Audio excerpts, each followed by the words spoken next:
তুমি কোন রুচিতে এরকম একটা বস্তির ছেলেকে পছন্দ করলে? নিজের বাড়িতে মেহমান ডাইকা অপমান করা খুবই অহংকারের কাজ, তাই না? কারণ অহংকার করার মতো যথেষ্ট যোগ্যতা আমার আছে। ধন, সম্পদ, প্রভাব, প্রতিপত্তি সব সব আছে আমার। কোন যোগ্যতা আমার মেয়েকে বিয়ে করার সাহস দেখালে?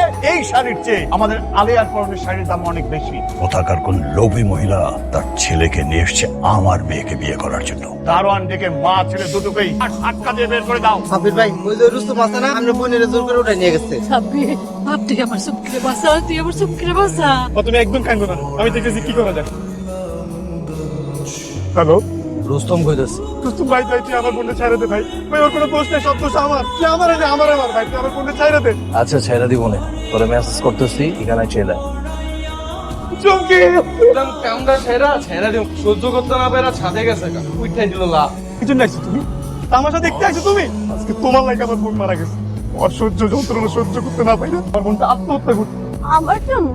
হ্যাঁ তোমার লাইগা। তুমি তো কোটিপতির মাইয়া, আমার বাবার অনেক টাকা। সেদিন যদি তুমি রুস্তমরে বস্তির সবার সামনে অপমান না করতাম, আজকে আমার বোনটা এভাবে আত্মহত্যা করতো না। সাব্বির, তুমি কি আমার বান্ধবী? আমি ওকে নিজের বোনের মতো ভাবতাম। আমি তো কখনো চাইনি ওর এরকম হোক। তুমি সেদিন বস্তিবাসীর সামনে রুস্তমরে অপমান করছো দেখে আজকে আমার বোন মারা গেছে। তুমি যাও এখান থেকে।